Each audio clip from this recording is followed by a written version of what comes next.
introduction round so that we can have an overview. Lilija, do you want to start? Thank you very much. Thank you very much for invitation. My name is Lilija Kucinskaja. I'm a product owner for AI and analytics solutions at German Edge Cloud. German Edge Cloud is a company based in Limburg. We are industrial SaaS solution provider with a big mission to enable digitalization of SMEs in manufacturing area and make it easier for them to get access to AI use cases and to AI industrialization. We are, in our DNA, we are industrial middleware architects by heart, and we are building solutions which are easy to deploy and providing an ROI to the companies from the day one. And this mission perfectly aligns with industrial AI cloud established by Telecom, and we are very, very proud to be partners with Telecom. We truly believe this is a game changer for European economy. So we are going to partner with these systems by providing our on-site digital production systems to the SMEs to enable them with AI-ready data. Perfect. I think we'll get to that a little more in detail later. Norbert, tell us about Bosch Connected Industry. Well, you know, if you look at the manufacturing industry today, then we have to be really challenged, right? We have a cost pressure like never before. We see the baby boomers retiring, right? So a lot of knowledge is going to retire, right? And we have a volatility that is amazing, right? You know, tariffs changing every day. On the other hand, you have this real hype, this real hope that AI may help us and solve many of our questions. And yet, everybody is kind of in pilot stage. 95% of AI projects don't deliver economic value today. And we have more and more data, but it doesn't seem to produce all that much more value that we have from that data that we have. So those are the topics that I find personally very challenging, that I find very interesting. And my unit, Bosch Manufacturing and Co-Intelligence, right? Bosch Connected Industry, we think that the answer lays in bringing AI, machines and humans together in a co-intelligence, manufacturing co-intelligence way. That's what we do. We help customers with taking data out of their silos, out of their functions, into a shared semantic data layer across the product lifecycle, and we industrialize agentic AI. And that's what we really stand for. For myself, I've said it, right? I've been there when the internet was born, right? I've been there, I remember that. I think that agentic AI is the same dimension, right? And I've been in manufacturing and software all my life, so first CEO of the first. Perfect. Sven, come to you. Yeah, then so that's one. Thanks for having us. My name is Sven Parusel. I'm the head of research partnerships at Agile Robots. Super happy to be here and have this discussion, I think, which we need to have right now. We're seeing AI coming to life, coming into reality, also from the screens into manufacturing spaces. Specifically when we talk about physical AI, so bringing robots, bringing physical machines together with the capabilities of AI that we saw on the screen already in large language models and others. So I think this is the right time to talk about how we actually make this a reality, how we can benefit from that. So super happy to discuss about that today. As Agile Robots, which was founded in 2018 as a spin-off from the German Aerospace Center, DLR, we really look into how we can bring smart solutions onto the factory floor.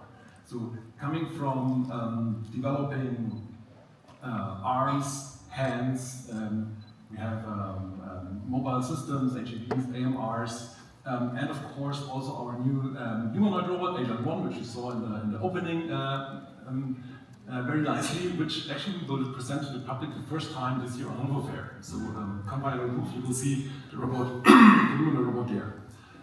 But of course, for us, it's also even more important that all these components come together. So bringing AI into all of these components, bringing AI into the factory itself. So that's why we design complete solutions, complete factory solutions, interconnecting all these components, bringing a value to the customer.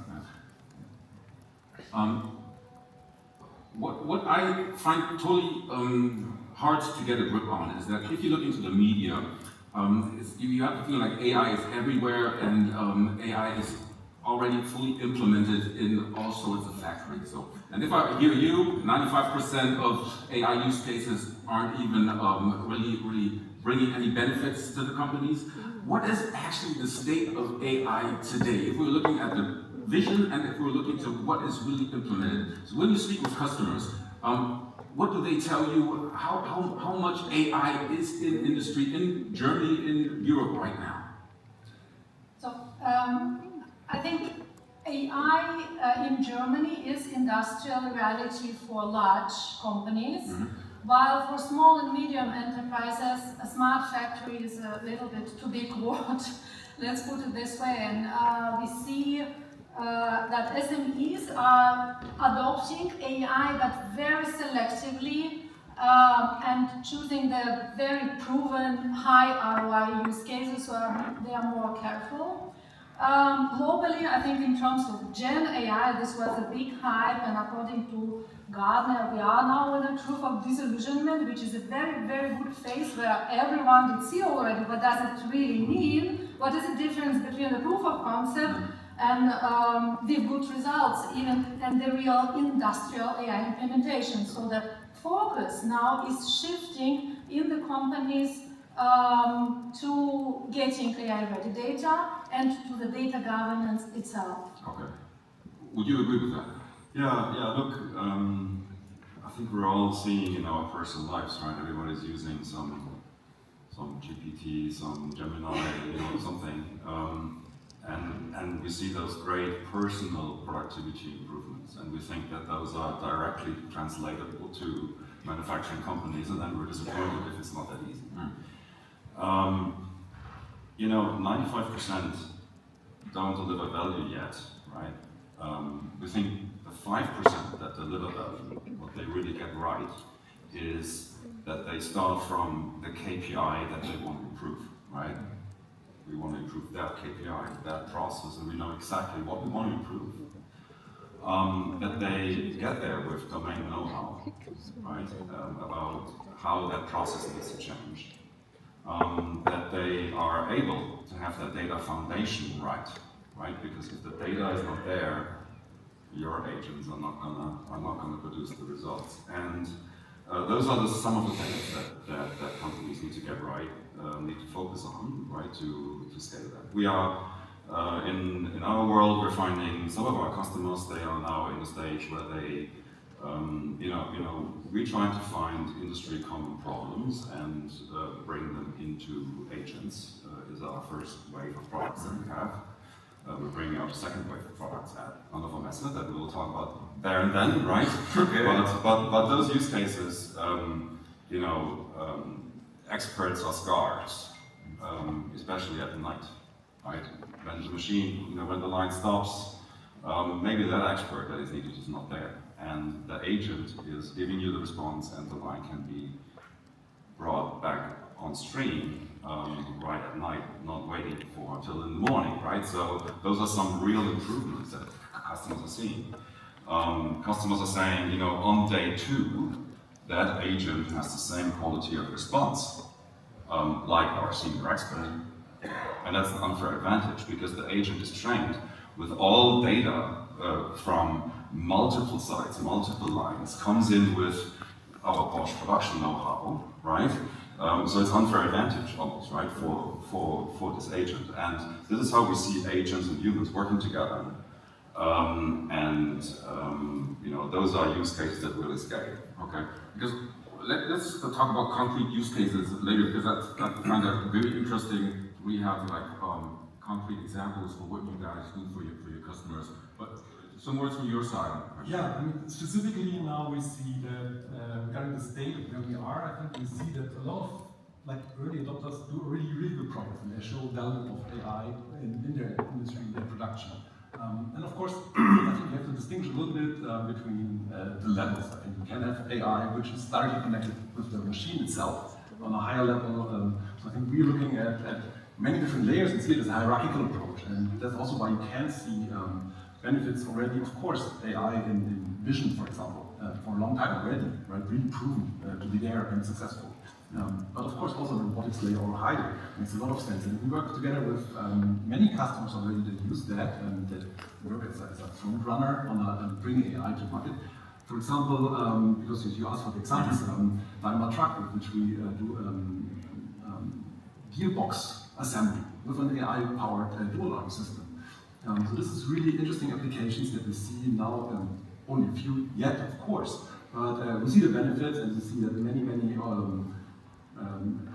customers see the potential and want to go there, want to benefit from particular implementation of AI on different levels maybe, but we see that this is really the way we want to go. And with our long experience in industrial applications, we brought over 20,000 applications into real life, we see that the combination really holds value for these customers. Really makes production faster, makes it really more flexible, like easier to set up. So we really see these benefits in reality and get that out of the lab. I think this is now the big challenge for everybody. And of course, we now see a lot of interesting applications, a lot of interesting demonstrations out there. But of course, and we're all I think agree on that, bringing that really onto the street, bringing this into actual real value generating applications. This is where we need to go next, and this is where we actually really see really good progress already. And let's go step by step. What will be the first step that has to be taken care of by larger companies, but of course also as by SMEs? And Norbert, if people follow you on LinkedIn or read about things that you have publicized, you always mention the data growth paradox. That there's a whole lot of data in machines, but it's not the amount, but it's really having the right data. So how do you challenge, or how do you deal with that challenge? And maybe an example how the customer got that solution with your technology. No, exactly. Look, the first thing is it all starts with leadership. It all starts with leadership, right? Leaders need to be in the game. They need to be in the project. They really need to look into it deeply. If this is not there, we think that you're not going to reap the benefits of Agile. Second thing is data maturity, and I come to that in a little bit more detail. And the third thing is like the DIY trap, right? We all think we can do this ourselves, right? Models are changing, frameworks are changing all the time, compliance must be met, cybersecurity must be met. Doing it yourself is maybe not the best solution. You take educated make versus buy decisions, also in that space. When you talk about data and you refer to the data growth paradox, a theme that we like, right? Because it describes what is happening, right? We have more and more data. Data has doubled, in fact, right, over the last few years, doubled. But the value from data has not doubled at the same time. And this is because data is sitting in systems, source systems, data lakes, that are all good for that function that it was designed for. And in order to make it translatable to other functions, right, you need to have a semantic context. This 38, is this a pressure, a temperature, a score? What is it, right? This line, one machine says line _5, the other one says L5, right? We need to, machines don't understand that, right? We need to teach. And that is the semantic context that is critical in getting data out of the individual functions onto the entire company level, onto the product lifecycle from engineering through to manufacturing, through to use of the product in the field and recycling. And like this, you have the foundation, right? That is really, really helpful in getting agentic systems to scale. Okay. So Lilija, how do I turn this data into measurable business data with which I can work? So how do you guys help?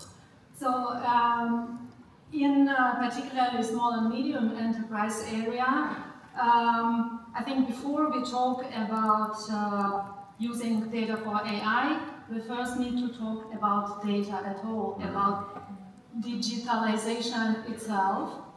And I couldn't agree more with Norbert what you said on the importance of bringing all the different data sources together, and Sven, on what you said on these layers of AI. And I think in SME we have all these challenges extrapolate, because SMEs do not have a skill set to have to manage these challenges, and this is why at the first sight, digitalization becomes a very, very difficult topic.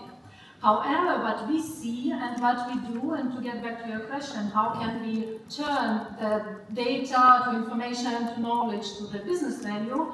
So the first of all, and the first step is really to digitize the data. So we are in the reality, we are getting into the factory, we have all these different disparate data sources, and the disparate data sources were not designed with idea in mind to make sense in context of each other. And this is the first step where we chime in. And in the moment when data gets just cleansed and digitized, this is the first industrial magic IT-OT moment when the inefficiencies in the production become visible through this digitalization. And this is the first business value through the fact that you see overview of your factory in one place. And you can from there, so basically you get first the vertical integration of the data in the factory, and then the next step is you can also, if you have this good structure, if you get in semantic context, you can exchange information across supply chain. So the factory operator can exchange data with the machine builder on a quality notification, for example, on the quality of the production. You can implement track and trace, you can implement the energy monitor. So these things that sound easy, but they have a huge impact. And we think, and the next step is getting into AI use. And I think very, very important point is also this change management moment in the companies, kind of to involve everyone into this process and to see that companies are going in the steps they are comfortable with to go in their current situation. Sven, looking at your customers, how do you ensure that AI is not just another IT layer, but really brings value and benefits? I think what is important to see and what's important for us is that AI needs to be integrated very deeply. So it needs to be involved in the hardware. So for us, it means, of course, in the robot cells and the robot systems. So we need this high level of integration, and this makes it very important. And that's also why we, I think, we look at data. I would even like add a perspective to what you said, because, for example, for us, when we talk about data, then this is the data most of the time that we use for actually training our language, our BLA models, our robot physical AI models. So with what we have with foundation models nowadays, we can actually train models that already bring a lot of intelligence and that allow us to do AI-based manufacturing on the floor, so on the shop floor. So with this kind of combination, we have a really, really good approach to integrate this knowledge already in the factory when rolling out. And of course, then, as I mentioned, we have these layers. Obviously, we need to get track of the data that is produced in the cell and keep on learning, of course, also during the lifetime of these production facilities. We need to monitor and manage them, obviously. But for us, the big amount of data, this is I think where we probably cannot have enough. It just needs to be good data and high quality data, is for training new foundation models. This is something that's really also currently being developed, of course, from a lot of research and making these kind of models even better. But we're already using these kind of robot foundation models in actual production steps. And this makes a lot of sense, and I think this is really something where we can make sure that this is that the AI is integrated where it's needed and works together with the rest of the whole infrastructure, which is actually a complete ecosystem, obviously, that works together. If we move on, and now we want to focus on SMEs and also scalability of this AI solutions that you can implement by SMEs.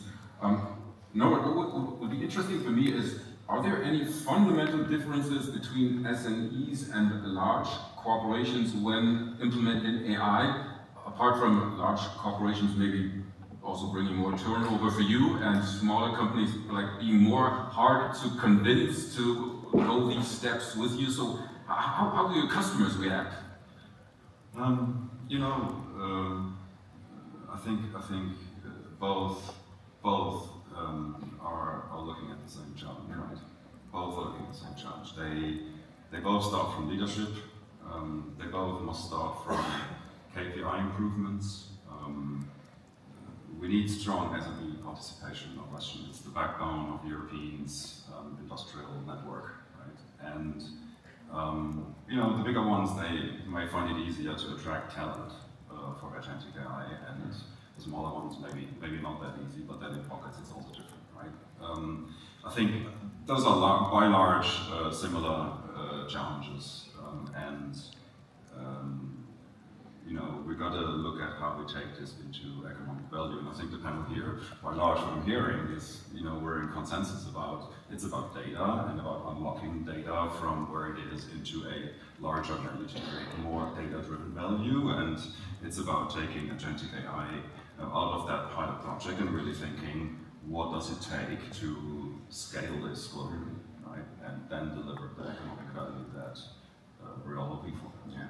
Could each of you maybe just describe one use case that you have implemented at a customer, like in the last few weeks, months, years maybe? I think you spoke about the case with Daimler Truck. So what exactly does that dual arm solution do?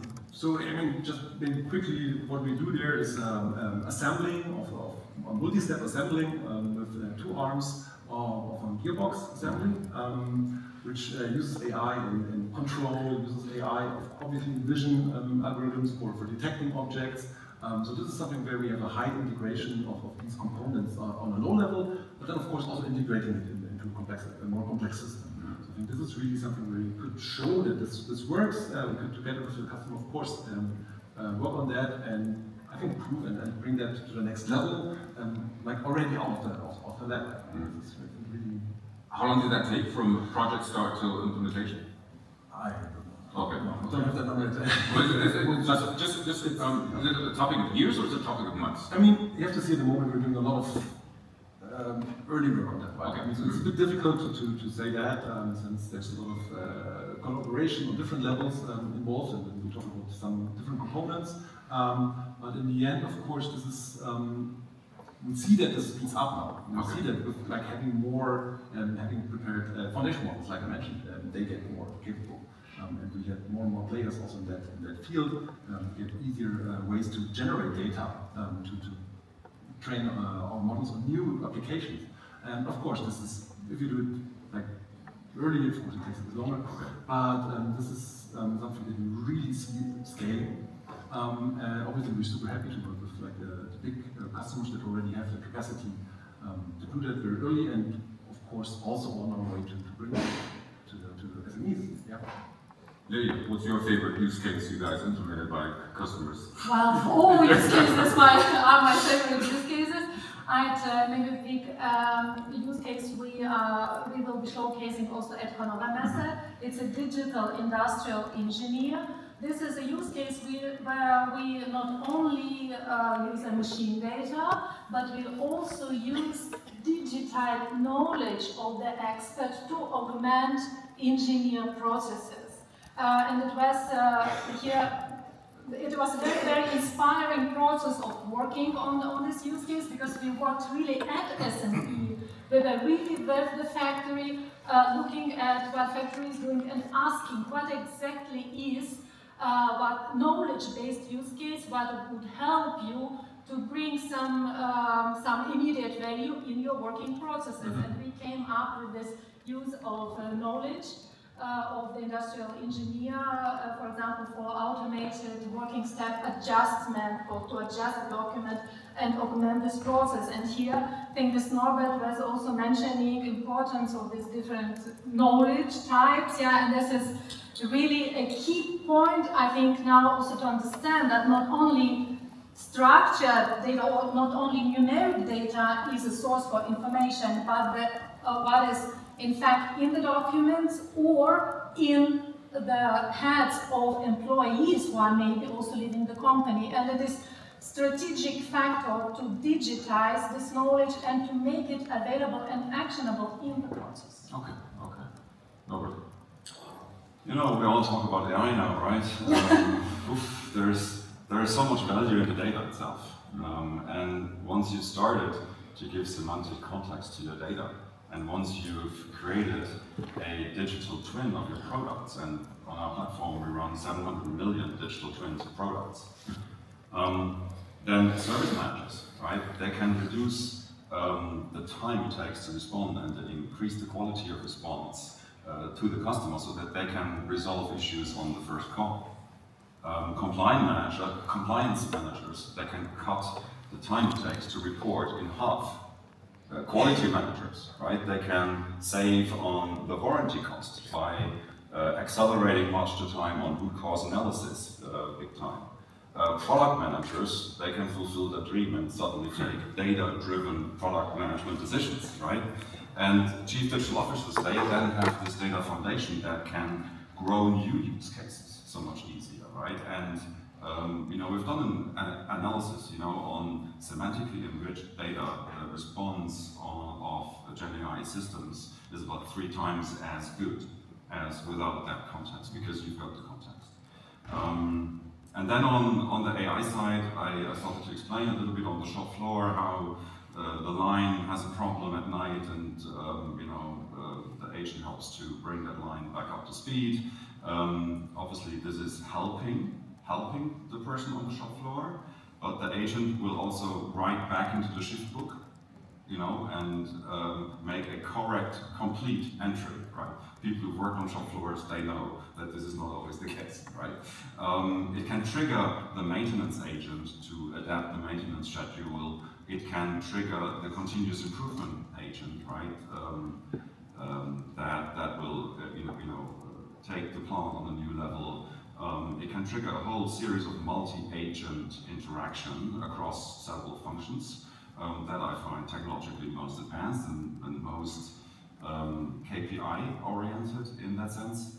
Those are really some of my use cases. Like, you know, I think maybe just to frame that, like agent, multi-agent, right? I don't know if this is clear for everyone, right? This goes beyond what you may know in your interaction talking with a GPT, right? Agents, they can analyze, they can reason, they can take action themselves. And you can imagine like a multi-agent environment is like a meeting room, right? You come in, you write a task on the blackboard, and multiple agents are sitting there. Everyone is an expert in that domain, the one on the production process and the other one on the machines and so forth. And they talk and they work together to resolve that task, right? And you know, we have this additional Bosch expert sitting there.